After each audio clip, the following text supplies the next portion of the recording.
Do a mic check real quick.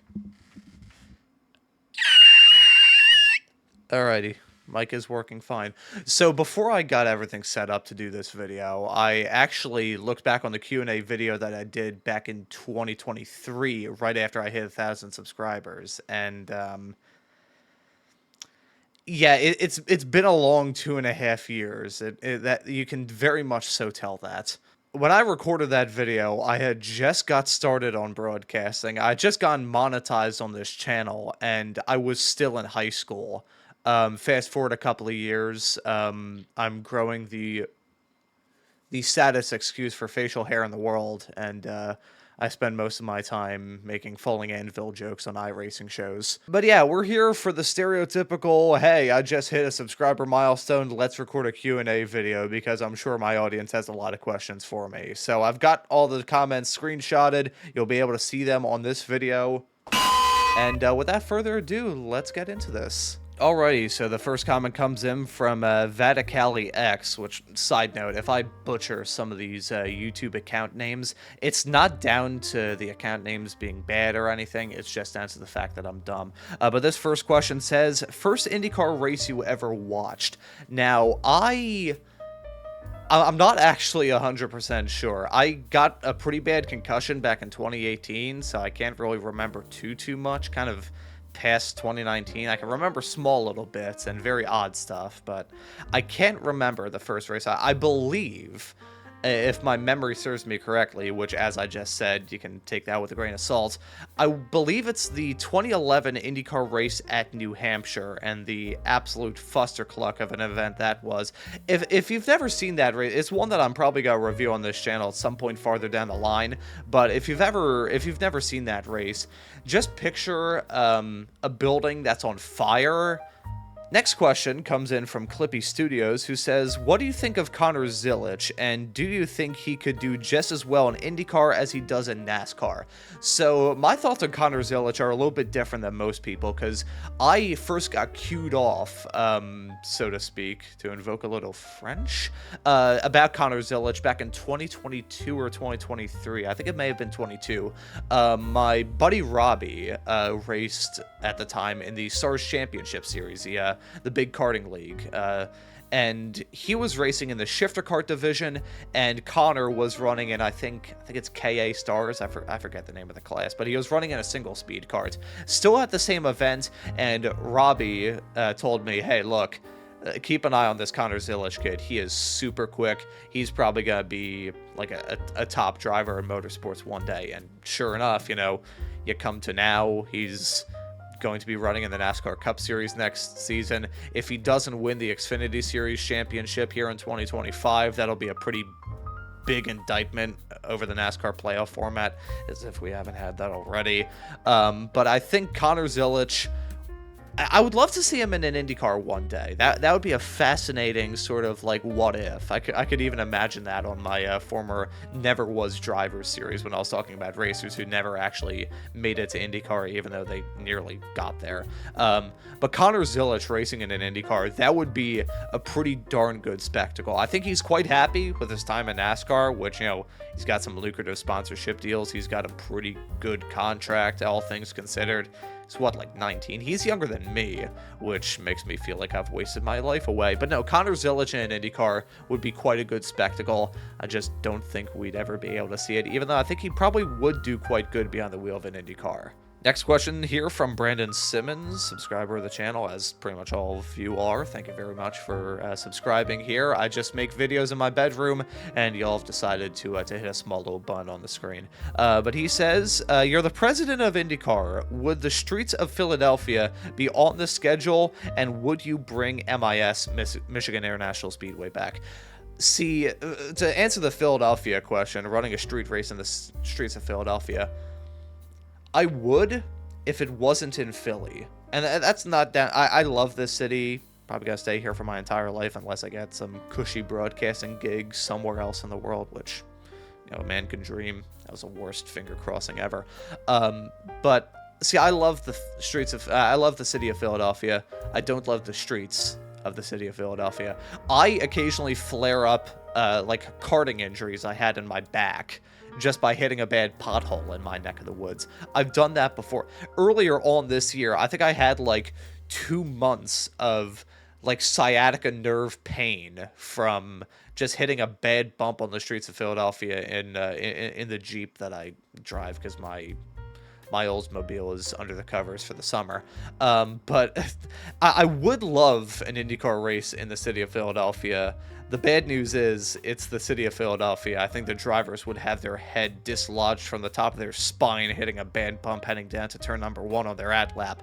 In terms of bringing Michigan back, I'm going to be honest, folks. I despise the current Detroit street track. I think it is overly bumpy, stupidly bumpy. I think the pit lane sucks. I think the track bottlenecking from like 5 lanes wide into 1 is horrendous. I don't like the track one bit. I think it's terrible. I nearly made a video talking about the Detroit street track when they first ran on there back in 2023. I never did, because I think I was going to be on vacation around then. Then I ended up doing my final race. But I don't like the Detroit street track. I'm a fan of Belle Isle, but the chances of them returning to Belle Isle are about as high as the chances of me, I don't know, dyeing my hair neon green or something like that. It's not going to happen. So I would love to see IndyCar come back to Michigan. I think that would be absolutely fantastic. Will it happen? Maybe, potentially. I know the Detroit Street Races contract is running out soon, and GM and their giant headquarters that they have around the Detroit Street track where it is right now, I think their release with that building is coming up soon. So if that's an opportunity, I would love to see IndyCar go back to Michigan.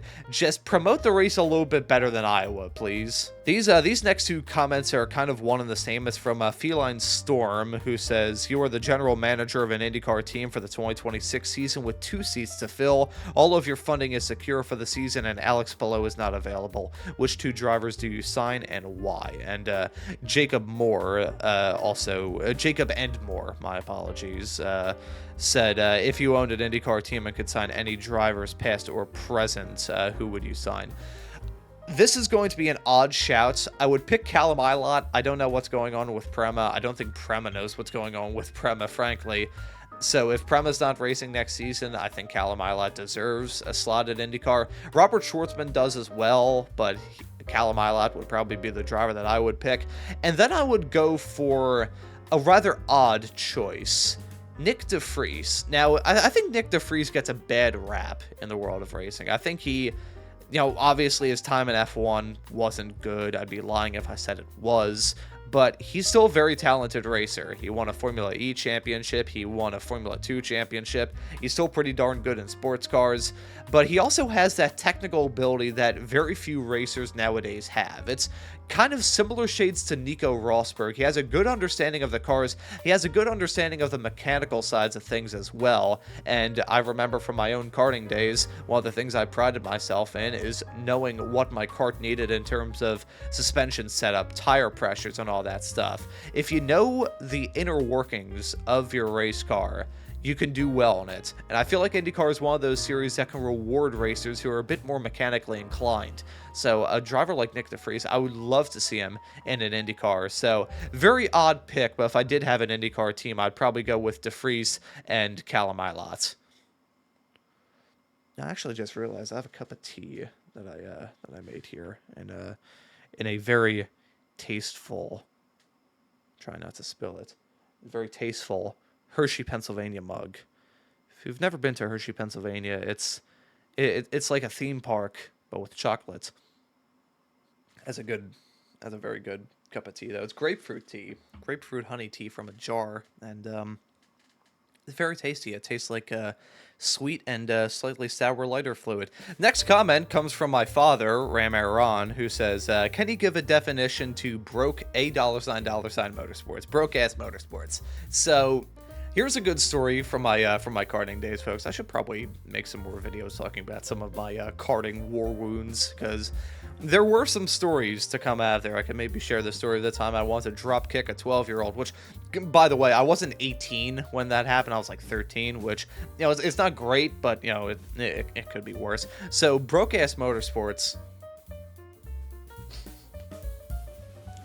appreciate that.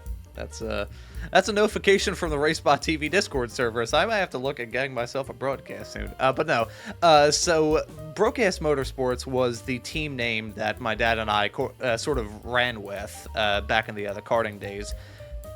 We don't come from money. My grandfather owned a butcher shop. He was a German immigrant who came to this country back in the 1920s, and you know, he was able to build a family, but it's not like I come from some sort of like real estate family where we're just swimming in money. So in our karting days, we didn't really have a lot to go around. We didn't have a lot to give. A lot of our money that went into the karting stuff came from credit cards and pretty much any money that we could scrap together to go out either on the 5 trips to Lincoln, Nebraska that we went out to for the SCCA Solo Nationals. We actually one year we got a scholarship from the Philadelphia region of the SCCA, the Les Handley Memorial Scholarship, which so one of my proudest moments. I was the first recipient of that when they brought it out back in 2016, and then the other year afterwards. We ran a GoFundMe to go out there. Ran a GoFundMe campaign, I guess, and had some family friends, some just people in the neighborhood, and some people from the racing stuff chip in to got us out to Lincoln, Nebraska in 2017, and a lot of other people helped out in all that. This gentleman, Jeff Jacobs, who very instrumental in my life, in my karting days, and actually got me started in broadcasting, funnily enough. He helped me and my dad out quite a lot, but we didn't have a lot of money to go around back in the karting days, so we decided to call ourselves Brokeass Motorsports with the $2 signs there instead of the 2 S's, and we actually had it on the side of our trailer, the last trailer that we had in the other karting days. That trailer's now gone. I sold all the karting stuff back in December of last year. I haven't raced a kart at all, even down to an indoor kart since I last stepped out my shifter kart at Pocono in June of 2023. So there's the origin of Brokeass Motorsports for all of you. Thank you, Dad, for allowing me to bleed everybody's ear off about the karting days. I just realized I'm nearly 13 minutes into this recording, so this is probably going to be a rather lengthy video, but we'll keep it rolling with this comment and question from Clumsy Cardboard, who says, "What do you believe to be the best kart or Indy Racing League season?" Ooh, that is a tough one. I think when it comes to kart, I would probably say 1998. I see the way that I'm judging this is from 1996 up until 2003. Of course, kart had been around since the 70s, but I'm just going based off the stuff that I am familiar with. I know a lot about IndyCar. I'm not a know-it-all. I don't claim to be. I just make videos about stuff that I find interesting, and people find it interesting too, and 4,000 people decide to hit a small little button on their screen. But I would probably say the best Indy Racing League season probably be 1998. You know, there are a lot of good storylines to come out of that season. Some drivers making their debut. I think that was the breakout year for Dario Franchitti after his rookie season the year prior. There were some darn good races there. Paul Tracy, I think, threw a punch at Barry Green. That was at the other race at Houston that year, which, by the way, one of the best race reviews that I've made on this channel, by the way. Go check out that nearly 3-year-old video once you're done watching this one. But I would say 1998 was probably my favorite IRL season, not IRL, kart season. IRL, on the other hand, it was short, very short. I would say probably 2000. 2000 was kind of in that window between when the IRL competitors, the old IRL competitors, were actually starting to get refined and it was really getting good, but that was also right before all the teams from kart like Penske, Ganassi, and everybody came over. Penske ran the Indy 500 that year. I think Juan Pablo Montoya got the job done that year.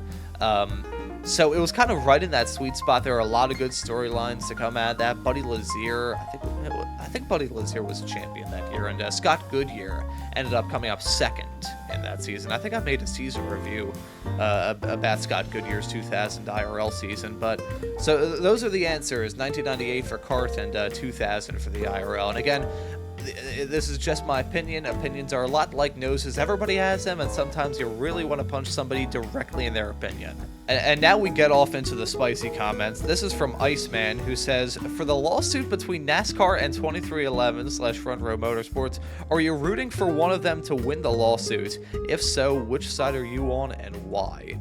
Now, I'm going to say that for my career sakes, I am rooting for NASCAR because NASCAR is the greatest organization in the world and they can do no wrong. Now I can get that bullshit out of my system and say that I hope that NASCAR gets gutted because of this lawsuit. Now, all of you are probably aware of the fact that between January and July of this year, I didn't post a thing. I was getting back in the swing of making YouTube videos and was right about to kind of get back in the groove when I made the race review talking about the 2000 American Le Mans Series race at Washington, D.C. at the parking lot of RFK Stadium. Now, for context, folks, NASCAR owns IMSA, and NASCAR is stupid when it comes to their copyright enforcement. Like, they're getting as bad as Formula One. FOM, if you show even like a frame of an F1 broadcast, whether it be race, practice, I've even got busted for showing stuff from test sessions. FOM's gonna block your video worldwide, take all your money, and pretty much harvest everything apart from some vital bodily organs in your body. NASCAR's gone to that point when it comes to their copyright enforcement, which, why? What money are you going to make off of a 20-year-old's YouTube video about a race from 25 years ago? I was so disgusted with that, I completely turned the ads off of all that, so I didn't make a penny off of it, NASCAR didn't make a penny off of it, because screw them. Just because they're getting sued by their teams for very justifiable reasons, because NASCAR has been a totalitarian dictatorship for so many moons now, why do they feel compelled to strike a video? I would love to do more ALMS and sports car race reviews, but I'm kind of scared to because of NASCAR. I think their copyright enforcement is really getting ridiculous, and frankly, I think the teams have every right to be pissed off with the way that NASCAR has treated this. I am hoping, it is going to sound bad, I want NASCAR to lose this for two reasons. One, I think that NASCAR and their current system is out of touch, out of date, and completely delusional about the state of the sport. And I think this lawsuit at the end of the day would probably help NASCAR pull their heads out of their asses, frankly. So I am rooting for the teams when it comes to all this. And hey, if that hurts me getting a job at NASCAR, so what? I'm paid to run my mouth. I'm paid to speak my mind. We're in America. We have the First Amendment. I can say whatever the hell I want. If they have a problem with that, claim this video. Do whatever you want. I didn't show any sort of NASCAR footage, so hey, NASCAR, if you have a problem with what I said, you can pick a finger. We're going to get back to the IndyCar-related comments now after that tirade from me. Vince05US.2 says, where do you see IndyCar headed in the next 5 years? It all depends on what Honda does, because obviously Honda, their contract runs out, so does Chevrolet's for that matter. But Honda's kind of been the one that's talked more at length about leaving the sport and kind of leaving IndyCar in the dust, so to speak, and maybe going off to NASCAR. It all depends. If if Honda stays in IndyCar and is around for the foreseeable future, I think IndyCar could be coming up to another good era. I wouldn't say it's like the golden age of the sport pre-1996 kart IRL split sort of days, but I think it'll be quite good. I think IndyCar would really take a leap forward. As much as I think Fox's broadcasts are occasionally a little bit iffy with the amount of ads that they run, and I'm not really too psyched about the fact that they're restricted to only the NFL offseason, which we'll touch on in a little bit. I think that Fox is a good partner for IndyCar, and who knows, maybe if I do this broadcasting stuff well enough, you'll see me on one of those shows one day. Fingers crossed. But I think if Honda stays, IndyCar in 5 years' time is probably going to be doing pretty all right for themselves, and it'd be timing out with 2030 to watch another pandemic come around.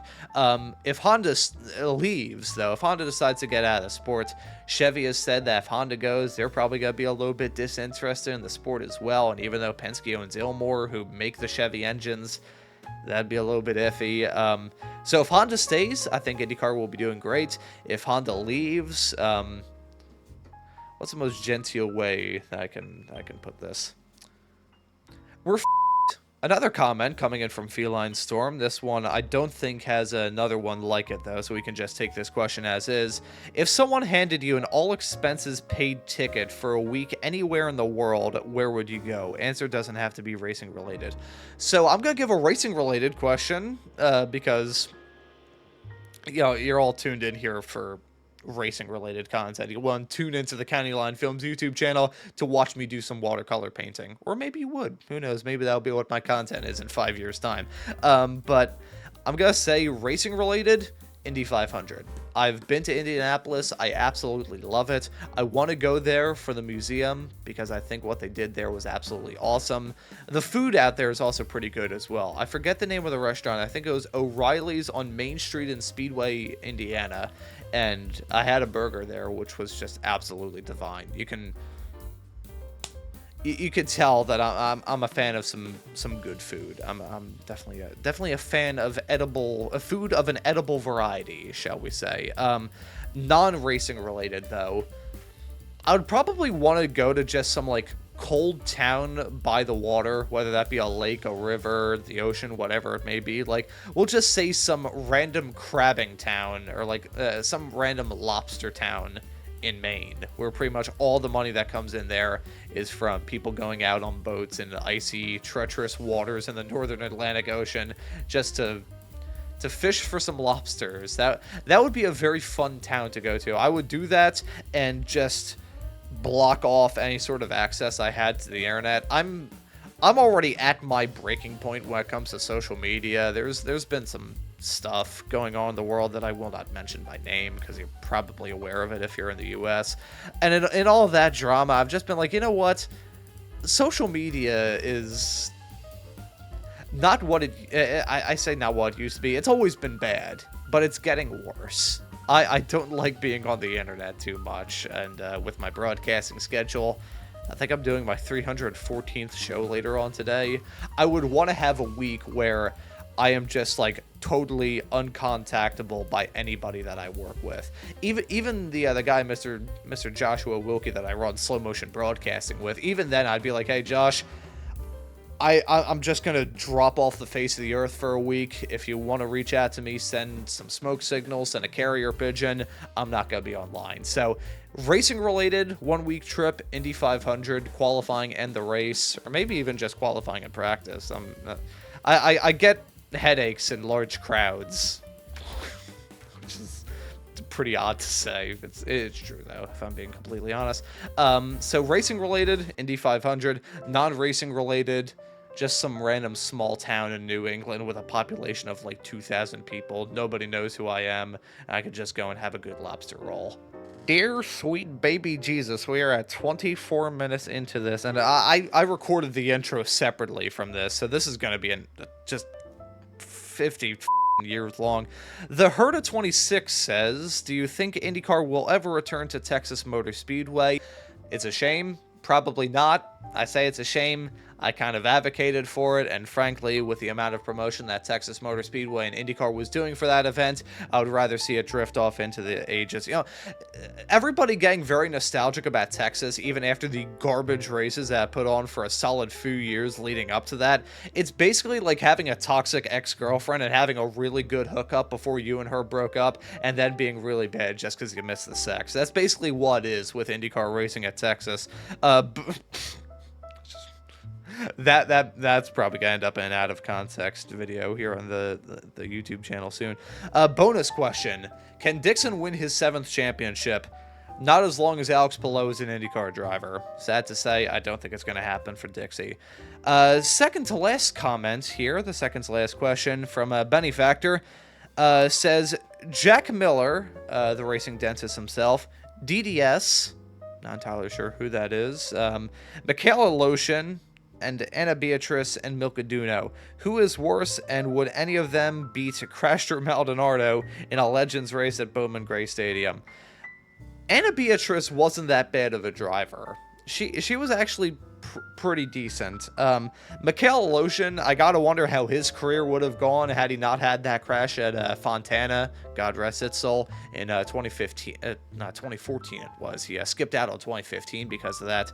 Came back, and he ended up getting replaced by Robert Wickens. Kind of odd how with the driver whose career kind of got sidelined because of a crash in the catch fence got replaced by a guy who ended up having a crash into the catch fence. Jack Miller, uh, Jack Miller kind of he just exists. That's the best way I can describe him. So I think it would very much be a fight between Mikhail Aloshin and Anna Beatriz. See, Pastor Maldonado was kind of like my YouTube schedule, incredibly inconsistent, but sometimes some bangers would come out. His drive at the Spanish Grand Prix in 2012, I mean, that Williams car in 2012, that was basically a tin can on wheels. It's not too far away from the Williams that they would have later on in the 2010s, but, you know, that was still not a great car. And the fact he was able to win over prime Fernando Alonso in a Ferrari, which was basically a red-painted truck. Yeah, Maldonado had some good days. It's just that those days were massively outnumbered by the days in which he would crash trying to adjust something on his steering wheel. See, I would share that clip, but FOM would copyright strike this video. But now we have the final question of the day. It's from Michael Jensen. Michael Jensen, I apologize for the probably butchered pronunciation, who asks, do you agree with IndyCar having the schedule start after the Super Bowl and end in September before the NFL starts? Now, you would think that I would be all in favor of this just because I live in the city of Philadelphia and the Eagles just won the Super Bowl this year. Go Birds. But that was an out-of-body experience. I only... the stick and ball sports I care about. It's like football, barely, and then baseball. That's about it. And curling, but that's besides the point. That's one of my main qualms about Fox, frankly, because I think Fox is doing an alright job with the show. Some of the graphics may look a little bit iffy, but they're still getting their feet under them. You can't really judge just based off one single year. But I wish that IndyCar would decide, hey, let's have a normal racing season. Let's not race for just 6 months on a year and then pack it up before the end of the summer. That's like if we were racing in Fargo, North Dakota, when this time of year it's probably like 20 degrees. Oh, no, I've never been to North Dakota. It's definitely a little bit warmer than that, but you get my point.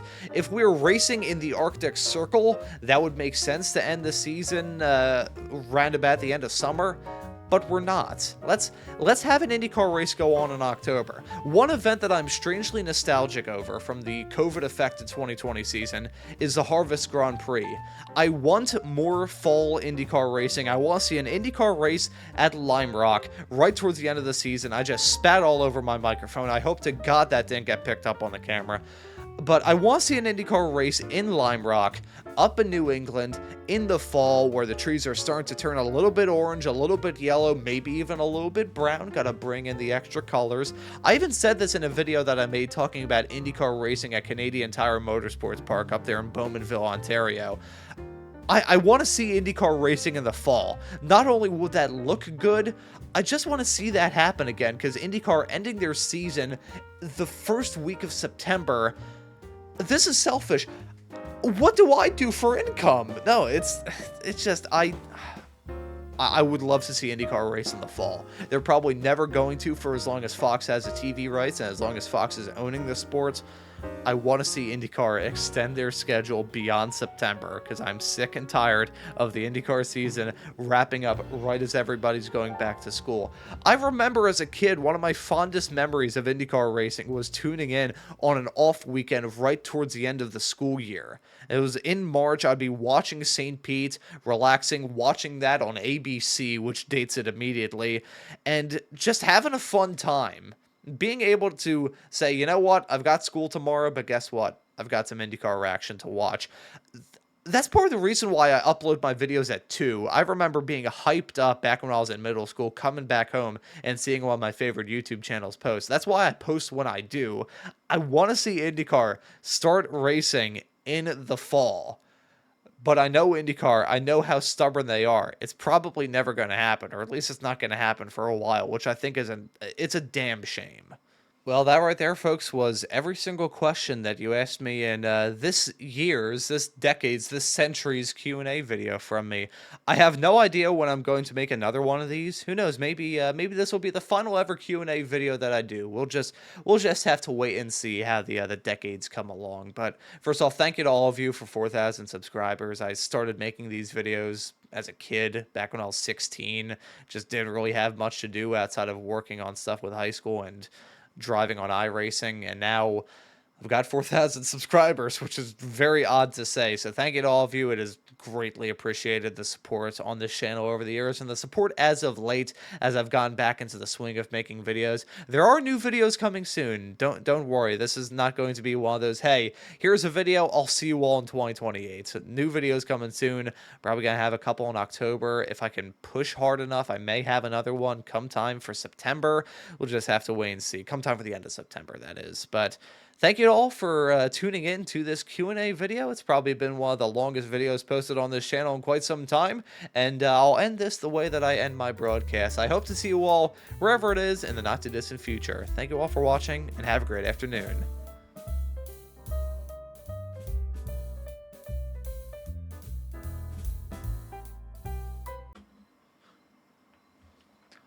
I didn't know you were still watching.